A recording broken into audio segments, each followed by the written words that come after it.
Ada orang yang mengatakan setiap kebaikan itu berasal dari Islam, Bang.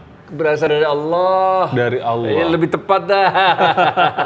Semua yang baik pasti berasal dari Allah. Nggak mungkin enggak.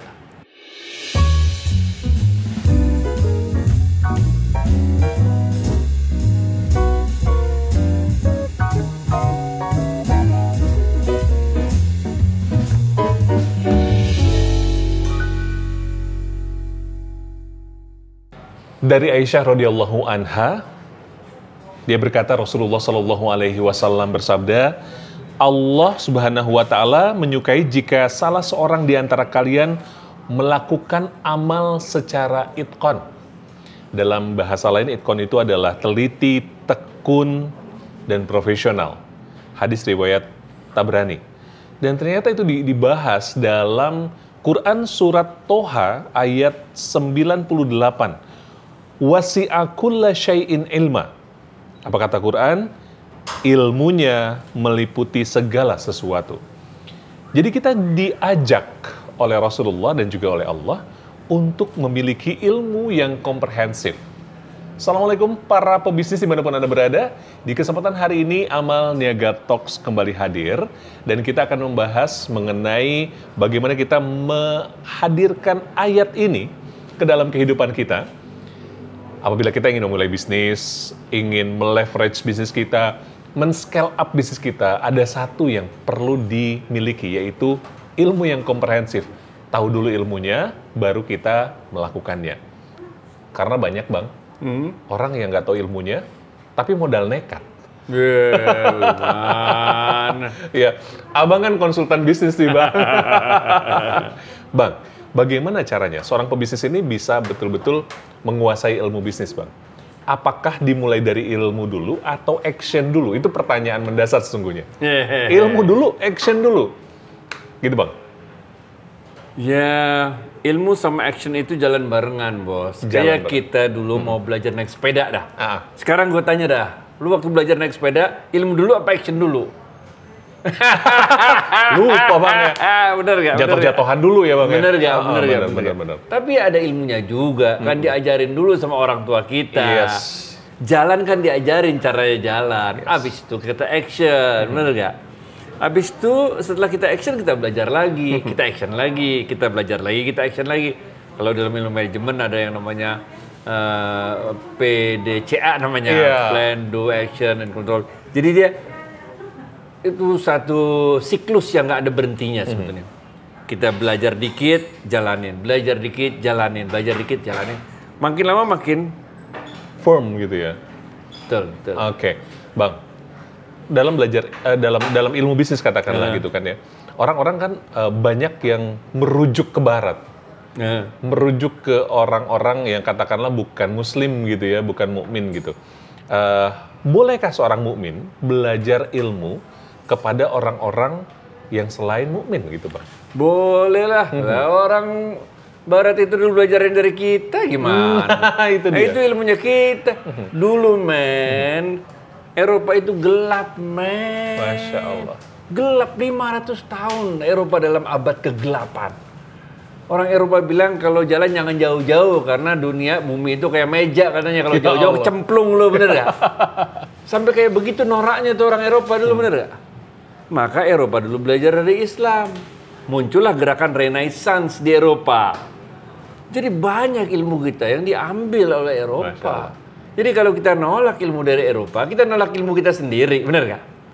Ngerti gak? Lah college itu kan dari bahasa Arab kuliah. Lah bagaimana ceritanya? Masya Allah. Kredit kan dari bahasa Arab court jadi kredo jadi kredit, bener gak? Allahu Akbar. Jadi dalam kehidupan manusia itu, dalam budaya manusia itu, kita saling belajar. Islam belajar dari sana, kemudian sana belajar dari Islam. Itu normal aja, namanya juga muamalah. Kalau muamalah itu al-aslu fil muamalah, al-ibahah. Dalam urusan muamalat, semuanya boleh, kecuali yang dilarang. Nah ini, ini yang membedakan kita sama dia. Kita belajar segala macam, tapi kalau yang dilarang itu berhenti, men. Ada orang yang mengatakan setiap kebaikan itu berasal dari Islam, Bang. Berasal dari Allah. Dari Allah. Lebih tepat dah. Semua yang baik pasti berasal dari Allah. Nggak mungkin enggak. Nggak mungkin nggak, Bang. Ini bicara tentang juga sekarang kan orang pengen belajar bisnis, terus melakukannya. Modalnya Google, Bang. Cari cara dan lain sebagainya. Sehingga akhirnya banyak syariat yang ditabrak-tabrak sama dia gitu. Nah, ini penting, Bos. Bahwa belajar dari Google, belajar dari mana juga boleh. Karena ilmu itu ilmu Allah semuanya, bener gak? Cuman ya kita harus tahu batasannya, mana yang dilarang sama agama, mana yang nggak dilarang sama agama.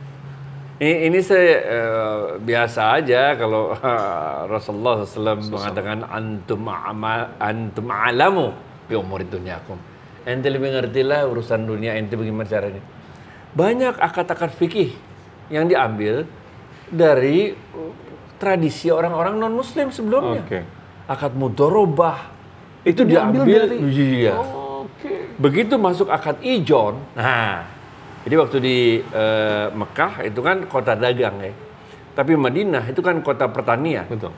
Jadi waktu itu banyak orang-orang yang mengijon korma.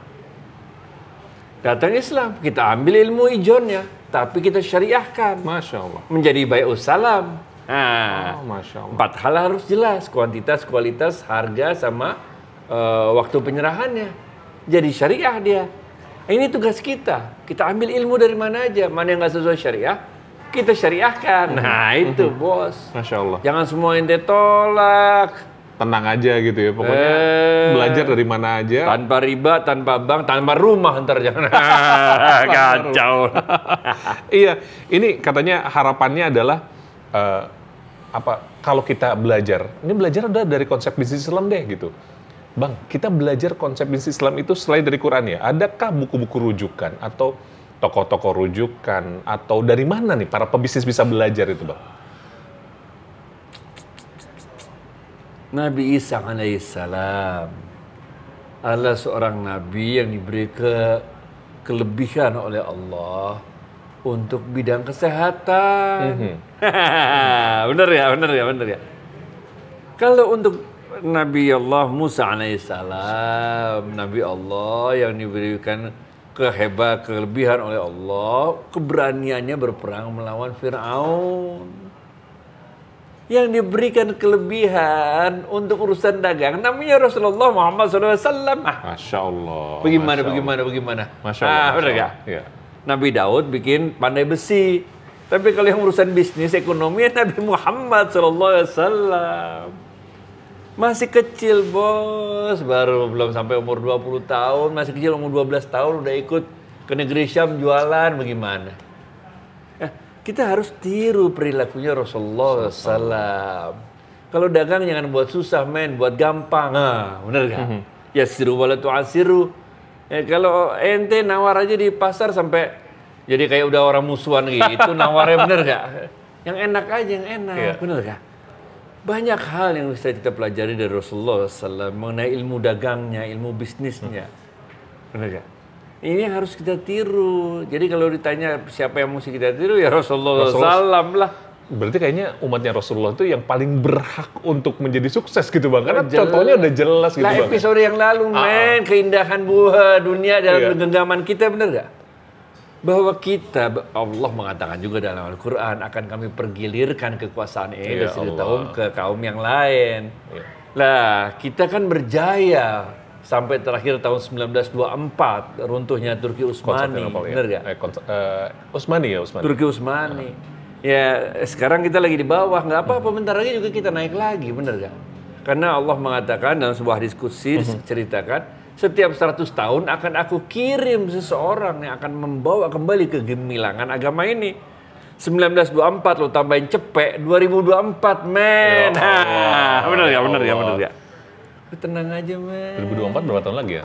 5 tahun lagi? 3 tahun lagi men, 2 tahun lagi, bentar lagi. Iya. Nah kalau kita lihat sekarang di Indonesia, coba lihat deh. Ini saya nih mohon maaf dan ini bukan iklan nih. Tapi kenyataannya dari dulu itu belum ada Quran yang model begini. Nah, tahu-tahu menjelang 2024 muncul Quran amal niaga model begini, bener gak? Yang ada hadisnya, ada kisahnya, ada segala macam tentang ekonomi di dalamnya. Bener gak? Ini kan tanda-tanda persiapan Allah lagi nyiapin kita untuk menuju kejayaan Islam di tahun 2024. Insya Allah. Masya Allah.